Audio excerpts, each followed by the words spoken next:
হে বান্দা, একটা ঘটনা তোমরা শুনে নাও। দেওবন্দ মাদ্রাসার কথা এখানে এমন কোনো বান্দা নাই জানে না।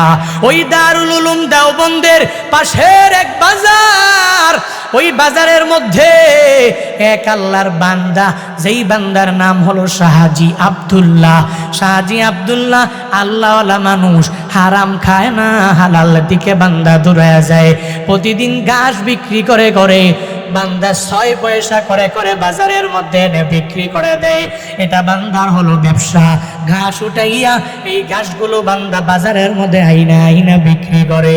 আল্লাহর গোলাম শাহজি আব্দুল্লাহ প্রতিদিনের ন্যায় ঘাস নিয়ে যখনই চলে আসে, সব মানুষেরা তার ঘাস নেওয়ার জন্য বড় পাগল বাড়া হয়ে যায়। কারণ মানুষেরা বলে, এই শাহজি আব্দুল্লাহর ঘাস যদি মহিষের খাওয়াও, তাহলে ওই মহিষের দুধের মধ্যে আল্লাহ পরিপূর্ণ বরকত দিয়া দিবে। কারণ শাহজির এত কাস্টমার হওয়ার পরেও একটা বারের জন্য দাম বাড়ায়া দেয় নাই। শাহজি আব্দুল্লাহ বলে, না না, আমি কশিনকালেও আমার দাম আমি বাড়াইতে পারি না। আল্লাহ আমারে যা দিয়েছে আমি আলহামদুলিল্লাহ বলে মেনে নিব। এই বান্দাটা ঘাস বিক্রি করে বাজারের মধ্যে যখন নিয়ে আসলো, প্রতিদিনের নেই 6 পয়সা বান্দা বিক্রিও করে ফেললো। আল্লাহর বান্দা 6 পয়সা বিক্রি করে ভাগ করে তিনটা ভাগ করে, একটা ভাগ বান্দা গরিব মিসকিন এতিমদেরকে দিয়া দেয়, আর 2 পয়সা বান্দাটা সংসারের জন্য চালায়, আর 2 পয়সা বান্দা ইন ফিউচারে চলার জন্য জমাইয়া রেখে দেয়। পুরা বছরের মধ্যে একবার দারুল উলুম দেওবন্দের সব উলামায়ে কেরাম ডাকে, আর এদেরকে আইনা আইনা নিজের ঘরের মধ্যে সুন্দর করে মেহমানদারি করে।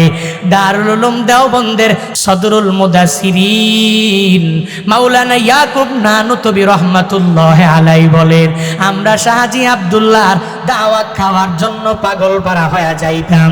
এর একমাত্র কারণ জাননি, কারণ শাহজি আব্দুল্লাহর ইনকাম বড় হালাল, এর টাকার মধ্যে বিন্দু মাত্র পরিমাণ কোনো হারাম নাই।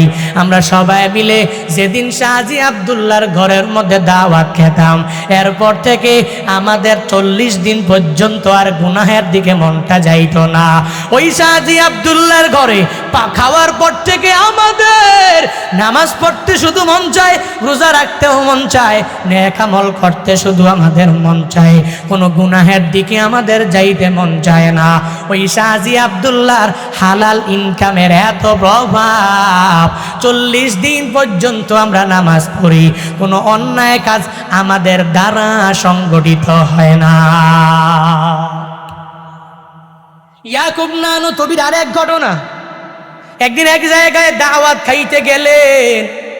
ওই জায়গায় যাওয়ার পরে দাওয়াতি মেজবানেরা সবাই খাবার যখন সবার মেহমানদারের সামনে রাখলো, শাহজি আব্দুল্লাহ না, এটা আরেকজন যে হালাল খায় না বরং হারাম খায়, যখন খাবার সামনে এনে দিল, তখন ইয়াকুব নানুতুবি রহমাতুল্লাহ আলাইহি খাবারটা যখন মুখের সামনে নিয়ে আসলেন, একটা লোকমা যখন তার মুখের মধ্যে দিয়া দিলেন, শাহজি আব্দুল্লাহ নিজেই টের পেয়ে গেলেন এটাতে হালাল না, এটাতে হারামে ভরা। একটু পরে থুতু মেরে সব লোকমা খাবারগুলো ফালাইয়া দিলেন। এর কারণ কি জানোনি?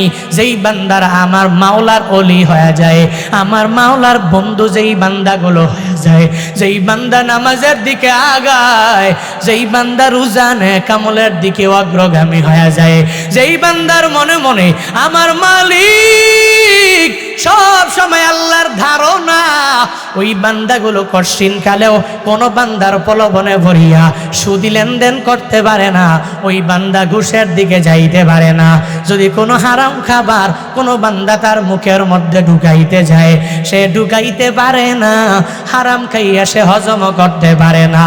আল্লাহর পাকের ওলি যারা, আল্লাহ কেমন জানি এদের মনের মধ্যে একটা পয়দা করে দেয়, হে আমার বান্দা তুই খাবি না, কারণ এই খাবারের মধ্যে হারাম। আর হারাম খাইয়া যদি তুই নামাজের দিকে যাও, নামাজের প্রতি বিন্দু মাত্র পরিমাণ মনোযোগ আসবে না। এই হারাম খাইয়া যদি তুই নেক আমল করো, কশিনকালেও ওই নেক আমলে বরকত হবে না, নেক আমল করতেও বান্দা মন চাইবে না। তখন আল্লাহ পাক যেই বান্দাগুলো মাওলা পাকের ওলি হয়ে যায়, এরা হারাম খাইতে পারে না, কারণ এদের বন্ধু দুনিয়ার কোনো বান্দা না, এদের বন্ধু একজন, চিল্লা বলো তার না। আউলিয়ারা কারে উকুবা এখতিয়ার, জাহেলারা খারে দুনিয়া এখতিয়ার। মাইলে মুমিন সুয়ে মুমিন মিশাওয়াত, মাইলে কাফির সুয়ে কাফির মিশাওয়াত। যেই বান্দাগুলো আমার মাওলা পাকের ওলি হয়ে যায়, যারা বন্ধু হয়ে যায়, এরা হারাম খাইতে পারে না। তো এই সময়ে ইয়াকুব নানতবি বলেন, এক লোকমা খাবার যদিও আমি ফালাইয়া দিলাম, আমি পানি পান করে আমার পরিপূর্ণ মুখ সাফ করে আমি ওই বাসা থেকে বের হয়ে গেলাম। কিছুদিন পরে আমি খোঁজখবর নিয়ে দেখলাম, যার বাসায় খাবার খাইতে গিয়েছি ও হালাল খায় না, বরং হারাম খায়। ও হারামে অন্তর্ভুক্ত। হারাম খাওয়ার কারণে আমি হজম করতে পারি নাই। আমার একটা লোকমা আমি মুখের মধ্যে দেওয়ার পরেই আমি টের পেয়েছি এই খাবারের মধ্যে হারাম, আর হারাম খাইলে আমার নামাজে মন বসবে না। ইয়াকুব নানতবি রহমাতুল্লাহ আলাইহি জানায়া দিলেন, হে দুনিয়ার মানুষেরা, আমি ইয়াকুব নানতবি ওই হারাম খাই নাই, এর উপরেও হাত ফালাইয়া দিলাম। আমি খাওয়ার পর থেকে প্রায় 40 দিন টানা আমি নামাজের মজা পাই নাই, রোজার মজা পাই নাই, নেক আমলের মজা পাই নাই। শুধু গুনাহ করতে করতে আমার মন চায়, এর একমাত্র কারণ হারাম খাবারের প্রভাব। হারাম খাইলে নামাজে মন বসবে না। হারাম যদি খাও, কুষ্টিয়ার মানুষ, রোজায় মন বসবে না, নেক আমলে মন বসবে না, বান্দা নামাজের মধ্যে মন ঝুঁকবে না। পশ্চিমকালেও কোনো উলামায়ে কেরাম তোমার ভালো লাগবে না, কারণ হারাম খাইলে আল্লাহর দিকে কোনো বান্দা যাইতে পারে না, আল্লাহর দিকে অগ্রগামী হয়ে যাইতে পারে না। এজন্য বান্দা পা দুটো যদি একটু আগায়া দাও, আমি পা ধরে বলবো, এতদিন পর্যন্ত সুদি লেনদেন কম করলা না, এতদিন পর্যন্ত ঘুষও কম খাইলা না, এতদিন পর্যন্ত মানুষের উপর জুলুম কম করলা না, এতদিন পর্যন্ত মানুষের উপর নির্যাতন কম করলা না। আজকে থেকে ওয়াদা করে নাও, হুজুর এতদিন পর্যন্ত সুদি লেনদেন করেছি, আজকে থেকে আমি আর করব না, আমি আজকে থেকে আর জুলুম করব না, আজকে থেকে আমি আর নির্যাতন করব না। অন্যায় পন্থা অবলম্বন করে আমার ধনী হওয়ার কোনো প্রয়োজন নাই, কারণ আল্লাহ পাক নিজেই যেই জায়গায় পৃথিবীর সব বান্দাদেরকে জানায়া দিলেন, হে মানুষেরা, ইয়া আইয়ুহান নাস কুলু মিম্মা রাযাকনাকুম হালালান তাইয়্যিবা ওয়ালা তাত্তাবিউ খুতুওয়াতিশ শাইতান। আল্লাহ পৃথিবীর সব মানুষদেরকে জানায়া দিলেন, হে দুনিয়ার মানুষেরা, তোমরা যখনই খাবার খাও, হালালান তাইয়্যিবা, পবিত্র খাবারগুলো গ্রহণ করে নাও, পবিত্র খাবারগুলো তোমরা খাও। শয়তানের পদাঙ্ক অনুসরণ করো না, কারণ শয়তান চায় না তুই জান্নাতে যাও, শয়তান তোরে জাহান্নামের মধ্যে ঢুকাইয়া দিতে চায়। শয়তান চায় না কোনো বান্দা জান্নাতি হয়ে যাক, শয়তান চায় বান্দা হারাম খাইয়া এই বডিটাকে পরিপূর্ণ নাপাক করে ফেলো। হে আল্লাহর গোলামেরা, শয়তানের পদাঙ্ক অনুসরণ করা যাবে না। যতদিন দুনিয়ায় বাঁচবেন হালালের উপরে থাকবেন, হালাল উপার্জন করবেন, হালাল উপার্জন দিয়া নিজের জিন্দেগিটাকে কামিয়াব করা লাগবে। কারণ হলো হালালে আরাম, হারামে কোনো আরাম না। হালালের মধ্যে আরাম, হারামে কোনো আছে আরাম? কথা বলেন না কেন? বউ কথা শুনে না, সন্তান কথা শুনে না, কেউ নিজের কমান্ড অনুযায়ী চলে না, ঘরের মধ্যে কেমন জানি উল্টা উল্টা উল্টা পাল্টা ভাব। এজন্যই তো হারামের দিকে বান্দা যাওয়া যাবে না। হে বান্দারা, হালালের দিকে বান্দা আগায়া যাও। হালাল ইনকাম করে সন্তানটারে যদি মাদ্রাসায় পড়াও, এই কোমরকান্দি মাদ্রাসায় যদি দাও, সন্তানটা হাফেজে কোরআন হয়ে যাবে। আর হালাল ইনকামের মাধ্যমে সন্তান হাফেজে কোরআন হয়ে যায়। আমি নিজের চোখে কতগুলো প্রমাণ আমি দেখলাম, যেই বান্দাগুলো হালাল খায় না, ওই ওই বান্দার হারাম টাকা দিয়া সন্তানের যতই মাদ্রাসার মধ্যে পড়ায়, ওই টাকা দিয়া সন্তানটা পূর্ণাঙ্গ হাফেজে কামেল হতে পারে না, সে ভালো কোনো আলেম হয়ে যাইতে পারে না। এর একমাত্র কারণ হলো সন্তান যেই টাকা পয়সা দিয়া পড়াশোনা করে ওই টাকা পয়সাগুলো হালাল না বরং হারাম। আর এই হারাম টাকা দিয়া সন্তানটারে যতই মনে করো আল্লাহওয়ালা বানাবো, জবর মনে করো পীর বানাবো, বুজুর্গ বানাবো, কশিনকালেও বান্দা সম্ভব হবে না। এজন্য তো বলি, হে মানুষেরা, সন্তানটারে পড়াইতেছ, সন্তানটারে যেভাবেই পড়াবেন, নিজের হারাম টাকা দিয়া সন্তানটারে পড়ানো যাবে না। সন্তানটারে পড়াবেন হালাল টাকা ইনকাম করে, কষ্ট হলেও ওই টাকা দিয়া মাদ্রাসার মধ্যে দেওয়া লাগবে। মাদ্রাসায় দিলে কি পরিমাণ ফায়দা হবে, যেদিন আপনি দুনিয়ায় নাই, মাকবারার মধ্যে আপনি যেদিন চলে যাবেন, এই সন্তান গিয়া চোখের পানি ফালাইয়া আপনার জন্য মন থেকে সন্তান দোয়া করবে। আমি প্রায় জায়গায় গেলে ইন্সপায়ার করার জন্য একটা ঘটনা বলি। হে হে কুষ্টিয়ার মুসলমানেরা, একটু মনোযোগের কান লাগাইয়া বান্দা শুনে নাও। আমি প্রায় জায়গায় গেলে বলি, কুড়িগ্রাম জেলায় গত বছর আমার একটা প্রোগ্রাম, কুড়িগ্রামের নাগেশ্বরী উপজেলা, অনেকেই নাম শুনেছেন, অনেকেই শুনেন নাই। ওই নাগেশ্বরীতে এরকম একটা মাদ্রাসার প্রোগ্রামে বয়ান করার জন্য চলে গেলাম। এই যে আমার বয়ানের আগেও ছাত্রদের মাথার মধ্যে পাগড়ি দেওয়া হলো, আবার ছাত্রদের বাবার মাথার মধ্যে টুপি দেওয়া হলো। এই জায়গার মধ্যে যে অনুষ্ঠান হয়ে গেল, বাংলাদেশের মাদ্রাসাগুলোতে পাগড়ি প্রদান উপলক্ষেই মাহফিল দেওয়া হয়। আমিও গেলাম ওই জায়গায় পাগড়ি দেওয়ার জন্য, আমাকেই বলা হলো দিয়া দিব।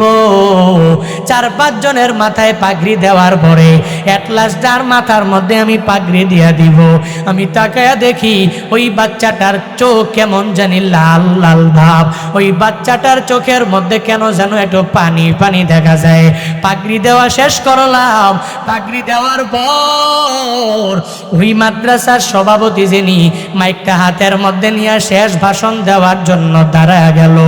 আর শেষ ভাষণ দিতে দাঁড়াইয়া তিনি উপস্থিত জনতাদেরকে উদ্দেশ্য করে এবার আমাকে বলে, ও বক্তা সাহেব, আপনাকে সম্বোধন করে করে বলি, আপনি সবার শেষে যেই ছেলেটার মাথার মধ্যে পাগড়ি দিয়া দিলেন, এই ছেলেটা আর কেউ না, এই ছেলেটা এতিম, তার মা নাই, এই ছেলেটাই হলো আমার সন্তান।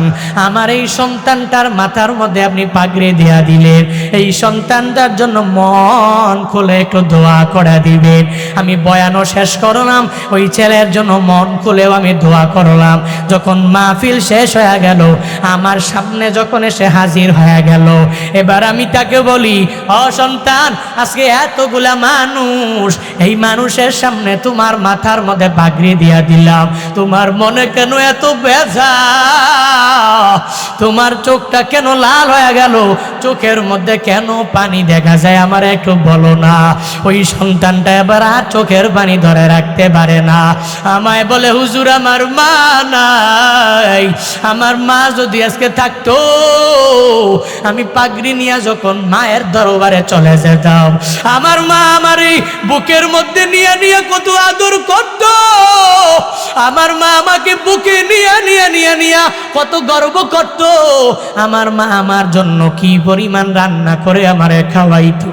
আজকে বাসায় যাওয়ার পরে আমার মা নাই, আমি কার জন্য হাফেজ হয়েছি, মা তো আমার দুনিয়ার মাঝে নেই। ওই সন্তানটার চোখের মধ্যে দেখি পানিগুলো টলমল করে বে বে বে বে পড়তেছে। আমি সন্তানটারে বললাম, হে সন্তান, অসুবিধা নাই, আল্লাহ তোমারে হাফেজে কোরআন বানাইলো, চলো চলো, আমি তোমারে নিয়ে তোমার মায়ের মাকবারার সামনে দাঁড়াইয়া যাব। ওই মায়ের মাকবারার সামনে দাঁড়াইয়া আজকে আমি দোয়া দিব না দিব না দিব না, তুমি হাফেজে কোরআন হয়েছো, মাথার মধ্যে পাগড়ি নিয়া নিয়া তোমার মায়ের জন্য আজকেই তুমি দোয়া দিয়া দিবা। সন্তান আর সন্তানের বাবা নিয়া আমি মায়ের মাকবারার সামনে গিয়ে হাজির হয়ে গেলাম। মায়ের মাকবারার সামনে যাওয়ার পরে দেখি এবার ওই মহিলার স্বামীটাও চোখের পানি ফালায়া কান্না করে, সন্তানও চোখের পানি ফালায়া ফালায়া কান্না করে। আমি তারে জিগাইলাম, হে এই লাশের যিনি স্বামী, আপনি চোখের পানি ফেলায় কান্না করেন কেন? আপনার সন্তান তো হাফেজে কোরআন হয়েছে, চিন্তা করার কোনো দরকার নাই। এই সন্তান বড় আলেম যেদিন হয়ে যাবে, আপনার কপাল বড় ভালো হয়ে যাবে, কপালটাও আপনার খুলে যাবে। এই কথা যতই বলি দেখি চোখের পানি থামাইয়া রাখতে পারে না। সে বলে, হুজুর আমার স্ত্রীর পেটে যখন আমার এই বাচ্চাটা আস্তে আস্তে বড় হতে লাগলো, আমার স্ত্রী চোখের পানি ফালায়া কত রাতে আমি স্বামীরে বলেছে, ও স্বামী আমার এই সন্তানটারে মাদ্রাসায় পড়াবেন, ওই মাদ্রাসায় পড়াইয়া সন্তানটারে একটু হাফেজে কোরআন আপনি বানায়া দিবেন। আমি আমার স্ত্রীর কথা মেনে এই সন্তানটারে মাদ্রাসার মধ্যে পড়াইলাম। আজকে আমার সন্তান বড় হাফেজে কোরআন হয়ে গেল, কিন্তু আমার স্ত্রীটা নাই। স্ত্রী থাকলে সন্তানটারে বুকে নিয়ে কি পরিমাণ আদর করত। আমি তার ওই দিনের কথাগুলো শুনে সরে আমি আমার চোখের পানি ধরে রাখতে পারি নাই। তবে অসুবিধা নাই, হুজুর ওয়াদা দিয়া দিলাম মৃত্যু পর্যন্ত আর বিয়ার পিড়িতে বসবো না, আমি বিয়াও করব না। আমার এই সন্তানটার দিকে তাকাইয়া জীবনটারে পার করে দিব। কারণ আমার এই সন্তানটা তার মায়ের জন্য যখন দোয়া করবে, আমি বাবাও যেদিন দুনিয়া থেকে বিদায় হয়ে যাব, আমি বাবার জন্য চোখের পানি ফালায়া কান্না করবে। এই কথা বলার পরে সন্তানকে বললাম, তুমি তোমার মায়ের মাকবারার সামনে একটু দোয়া দাও।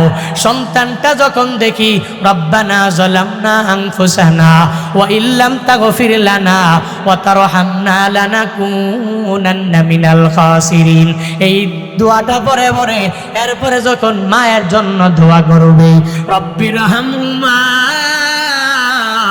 কামা রব্বায়ানি সগীরা, রব্বির হামহুমা কামা রব্বায়ানি সগীরা। এই কথা বলে আমি নিজের চোখে দেখেছি মুনাজাত ধরে ধরে আমার মাওলার দরবারে বলতে লাগলো, ও আল্লাহ গো, আমার মা দুনিয়ার মাঝে নাই, আমার মা দুনিয়া থেকে বিদায় নিয়ে চলে গেল। ও আল্লাহ, আজকে মায়ের সন্তান হিসাবে আমি হাফেজে কোরআন হইয়া এই পাগড়িগুলো মাথায় দিয়া আমি আমার মায়ের মাকবারার সামনে হাজির হয়ে গেলাম। ও আল্লাহ, আমি জানি জানি জানি জানি আমার মা বড় ভাগ্যবতী মা, ওই মায়ের সন্তান আমি হয়েছি, আজকে আমি হাফেজে কোরআন হয়ে গেলাম। ও আল্লাহ, আমার মায়ের মাকবারার সামনে দাঁড়াইয়া আমি আমার মায়ের জন্য দোয়া করি, আমার মায়ের কবর যদি ইতিপূর্বে জাহান্নামের আগুন থাকতো, এই মুহূর্তের মধ্যে তুমি আমার মায়ের কবর জান্নাতের বাগান বানায়া দাও।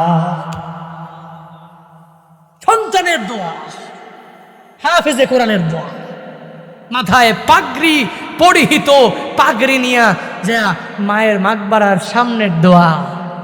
এই দোয়া সেটিখানি দোয়া না, এই দোয়া কম দামি দোয়া না ভাই।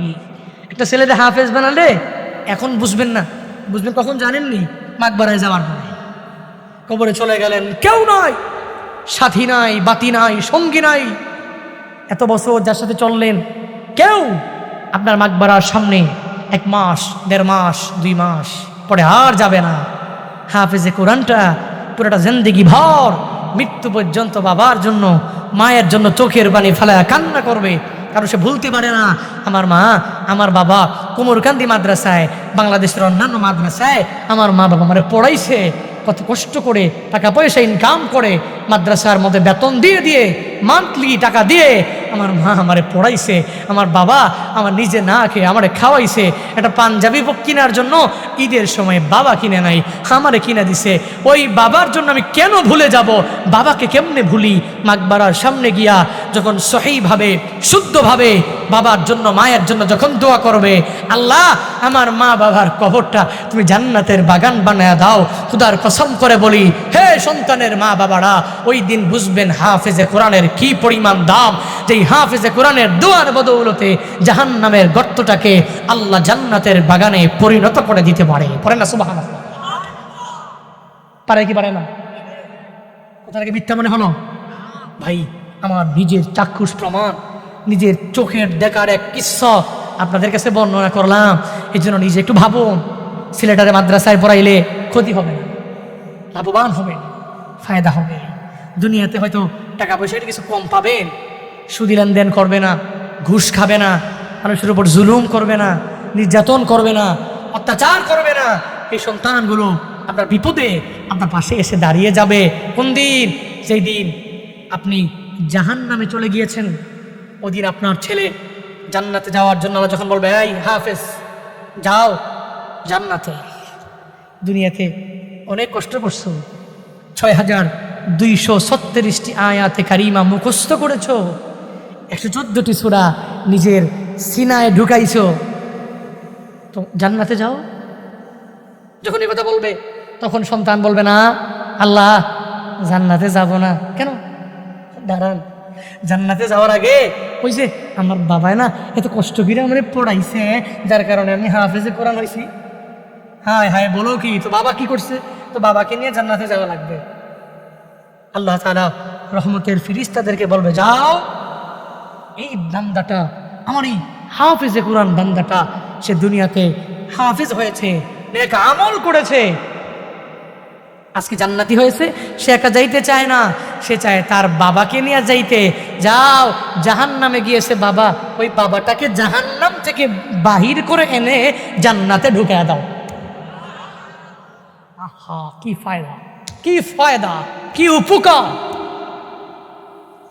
এখনো সময় আছে, বুঝেন। ছেলেরে বানাইতে পারেন নাই, একটা মেয়েরে বানান। মেয়েরে পারেন নাই, ছেলেরও পারেন নাই, ছেলের নাতিরে বানান, নাতিনরে বানান। মেয়েরে পারেন নাই, মেয়ের নাতি নাতনিরে বানান।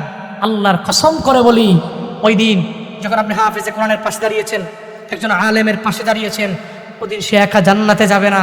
আল্লাহর কাছে বলবে, আল্লাহ আমার দাদাও তো আমি হাফেজে কোরআন হওয়ার ব্যাকগ্রাউন্ডে কম পরিশ্রম করে নাই, আমার দাদাও তো আমারে কম খাওয়ায় নাই, বড় বড় বাজার থেকে আমার জন্য মজা কিনে আনতো। ওই দাদা আমার এত কষ্ট কইরা আমি নাতি হিসাবে হাইটা হাইটা হাইটা হাইটা মাদ্রাসা ইসা আমার দেখাশোনা করতো। আল্লাহ আজকে আমার দাদা জাহান্নামী, আমি দাদারা জাহান্নামে রেখা আমি একা জান্নাতে থাকবো, এটা হতে পারে না, পারে না, পারে না। ওই জাহান্নাম থেকে বের করে জান্নাতে ঢুকান, এরপরে দাদারে নিয়ে একসাথে জান্নাতে ঢুকে যাবো। পড়ে না সুবহানাল্লাহ। من قرأ القرآن فاستظهره فحل حلاله وحرم حرامه أدخله الله الجنة وشفعه بعشرة من أهل بيته كلهم قد وجبت لهم النار। কি দামি কথা! কোরআন পড়লো, কোরআন অনুযায়ী আমল করলো, হালালকে হালাল জানলো, হারামকে হারাম জানলো, আদখালাহুল্লাহুল জান্নাহ, আল্লাহ তাকে জান্নাতের মধ্যে ঢুকায় দিবে। ওয়াশাফাহু ফি আশরাতিন মিন আহলি বাইতিহি, তার আহলে বাইত যারা আছে, তার কাছের আত্মীয় স্বজন যারা আছে, এদের মধ্য থেকে সে সুপারিশ করবে। কয়জনকে? কয়জনকে? 10 জনকে সে সুপারিশ করবে। তার আহলে বাইতের মধ্য থেকে 10 জনকে সুপারিশ করে। কোন 10 জন? যারা জান্নাতি হইছে এমন 10 জন নয়।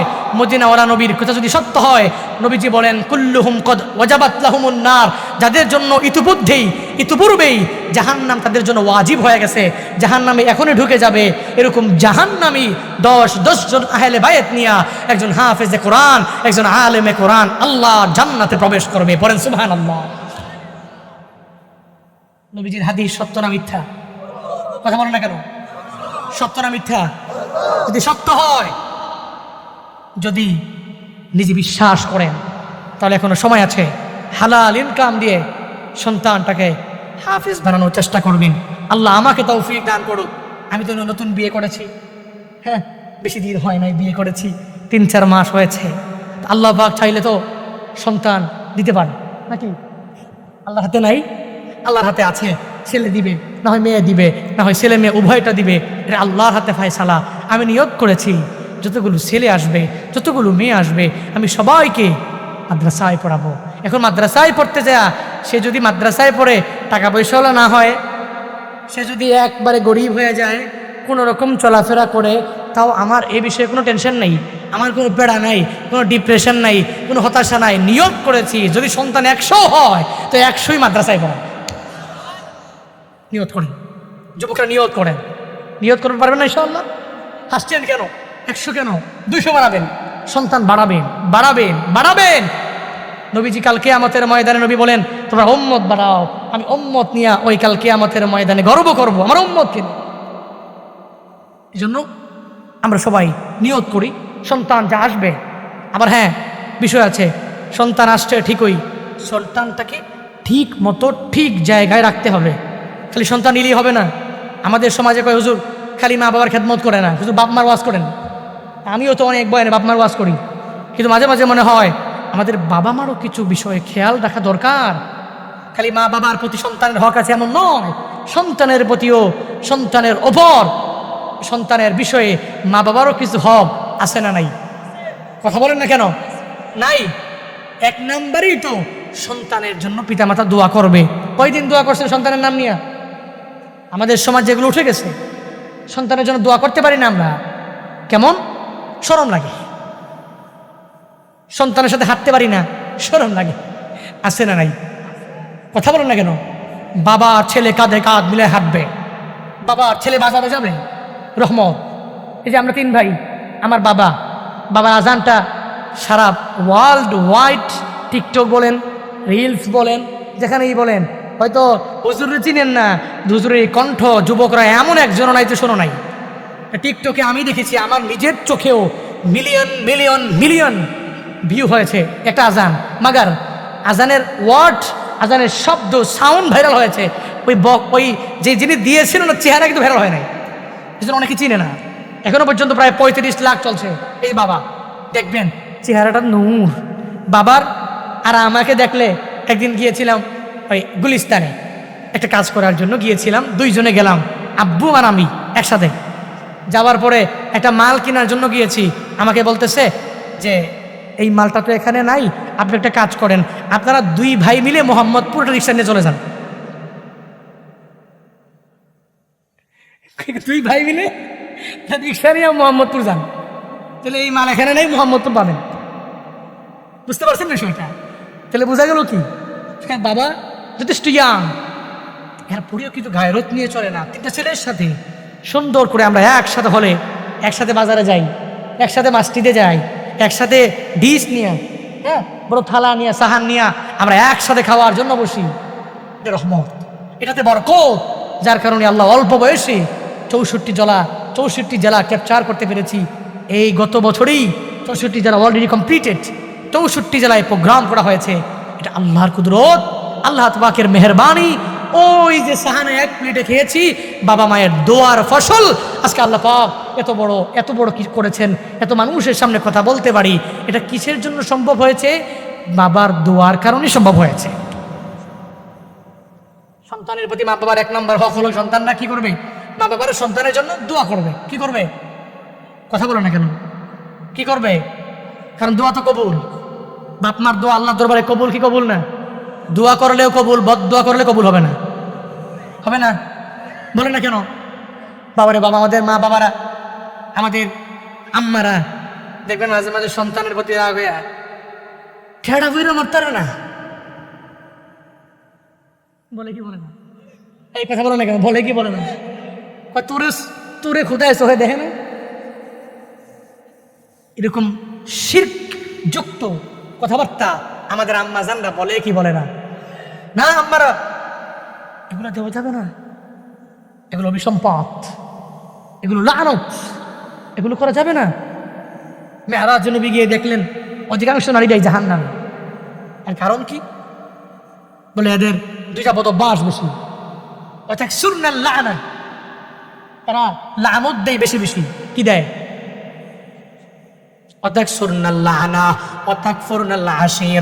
নবী মেরাজের মধ্যে যায় দেখলেন অধিকাংশ মহিলারা জাহান্নামী।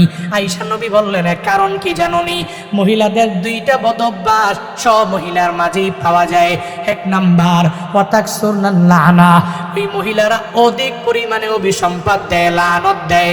ওয়াতাকফুরুনাল আশিরা, ওই মহিলারা সর্বাবস্থায় স্বামী এতদিন পর্যন্ত আইনা খাওয়াইলো, এবার যখন সময় বড় খারাপ, একদিন একটু কম পড়লেই বলে তোমার সাথে জীবন কইরা আমার জিন্দেগি তেজপাতা। ঠিক কি ঠিক না? এবার আম্মা জানা খেয়ে আমার উপরে এই বক্তা আগামী বছর দাওয়াত দিবা, মাইরালাম বাপরে বাপ, এই বক্তা দাওয়াত দিছে খালি আমগুলিকে ওয়াজ করছে। নবীজি বলেছেন ওয়াতাকসুরনাল্লাহনা ওয়াতাকফুরনাল আশীরা, এরা অধিক পরিমাণে অভিসম্পাদ দিয়া দেয়, এরা অধিক পরিমাণে স্বামীর অবাধ্য হয়ে যায়। এজন্য আম্মা জানেরা সন্তানের জন্য দোয়া করা শেখা লাগবে, এদের জন্য বদদোয়া করা যাবে না। দেখেন নাই ইব্রাহিম নবী সন্তানের জন্য কি দোয়া করলেন? ও আল্লাহ রব্বি জাআলনি মুকিমাস সালাতি ওয়া মিন যুররিয়াতি রব্বানা ওয়া তাকাব্বাল দুআ। আল্লাহ পাকের কাছে ইব্রাহিম নবী তার কওমের জন্য দোয়া করলেন। আল্লাহর কাছে বলে, ও দয়ার মালিক রব্বি জাআলনি মুকিমাস সালাতি, ও আল্লাহ তুমি আমারে নিজের নামাজ কায়েমকারী বানাও, আমার বংশধর যারা আছে ওয়া মিন যুররিয়াতি, আমার বংশধরের মধ্য থেকে, আমার সন্তান সন্ততির মধ্য থেকে তুমি নামাজ কায়েমকারী বানাও। রব্বানা ওয়া তাকাব্বাল দুআ, ও আল্লাহ তুমি শ্রবণকারী, তুমি আমার দোয়াটা কবুল করে নাও। শুধু তাই না, তিনি সন্তান হওয়ার আগে যখন ইসমাইল হয় নাই, ইব্রাহিমের জন্য দোয়া করলেন রব্বি হাবিলি মিনাস সালিহিন, ও আল্লাহ তুমি একটা নেক সন্তান আমারে দাও, যেই সন্তান দুনিয়াতে আসবে নিজের ঈমানটারে মজবুত রাখতে পারবে, আমি বাবার চেয়ারটা দখল করে দুনিয়ার মানুষের যে সন্তান বুঝাইতে পারবে। আল্লাহর নবী বলে নাই ও আল্লাহ শুধুমাত্র সন্তান তুমি আমারে দাও, আল্লাহর দরবারে বলেছি ও দয়ার মালিক তুমি আমারে নেক সন্তান দাও, তলেহ সন্তান তুমি আমারে দিও না, যেই সন্তান হওয়ার পরে আমার সন্তান আমার কথা মানবে না, যেই সন্তান হওয়ার পরে আমার সন্তান টাকা পয়সার জন্য আমাকে মারার জন্য আসবে, যেই সন্তান বউ বাইয়া আমি মা বাবারে ভুলে যাবে, যেই সন্তান নিজে টাকা পয়সার মালিক হইয়া সন্তানের মায়ে পড়বে আমি বাবারে ভুলে যাবে, আমি বাবারে তুই করে বলবে, ওই মাকে মারার জন্য লাঠি নিয়ে দৌড়ে যাবে, ওই মাকে নানির নাম তুলে গালি গালাজ করবে। ও আল্লাহ এমন সন্তান তুমি আমারে দিও না। এজন্য সন্তানের জন্য ইব্রাহিম নবী দোয়া করে শিখায়া গেলেন। হযরতে জাকারিয়া নবী মাওলার কাছে দোয়া করলেন, ও আল্লাহ তুমি আমারে নেক সন্তান দিয়া দাও, রব্বি হাবলি মিন লাদুনকা যুররিয়াতান তাইয়্যিবা ইন্নাকা সামিউদ দুআ।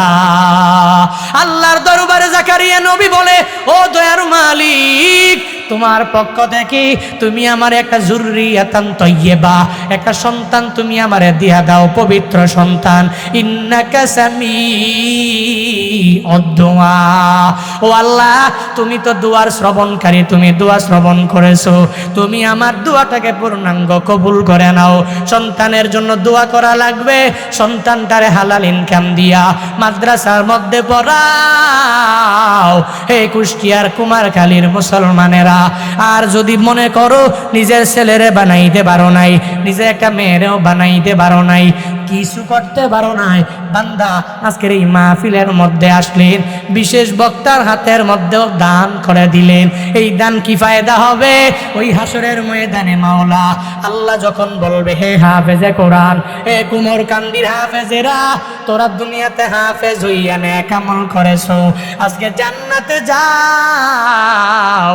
হাফেজে কোরআন বলবে, আল্লাহ না না, আমি কুমরকান্দিতে পড়েছি লিল্লা বন্ডিং এতিমখানার মধ্যে, ওই কুমরকান্দির অনেক দাদারা অনেক ভাইয়েরা আমাদের জন্য দান করে করে ওই মাদ্রাসার মধ্যে বক্তা সাহেবের কথা শুনে কিছু টাকা পয়সা দিয়া দিল।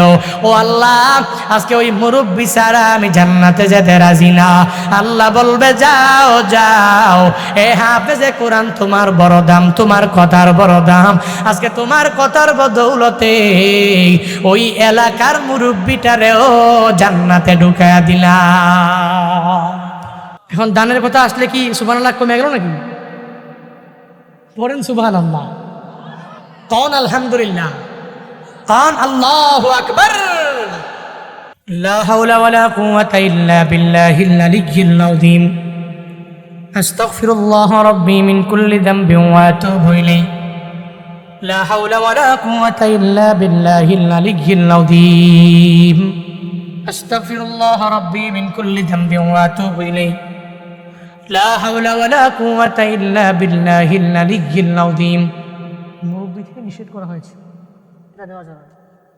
আস্তাগফিরুল্লাহ রাব্বি মিন কুল্লি যামবিন ওয়া আতুবু ইলাইহি লা হাওলা ওয়ালা কুওয়াতা ইল্লা বিল্লাহিল আলিয়্যিল আযীম।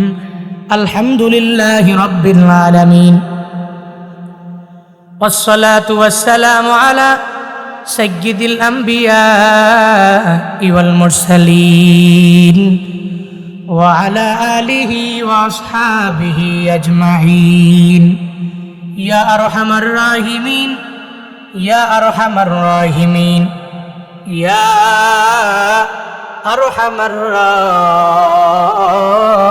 الراحمين اللهم اجعلني صبورا وجعلني شكورا وجعلني في عيني صغيرا وفي أعين الناس كبيرا اللهم اجعلنا من المستجابين للدعوات اللهم إنا نسألك الجنة ونعوذ بك من النار رب ارحمهما كما ربياني صغيرا رب ارحمهما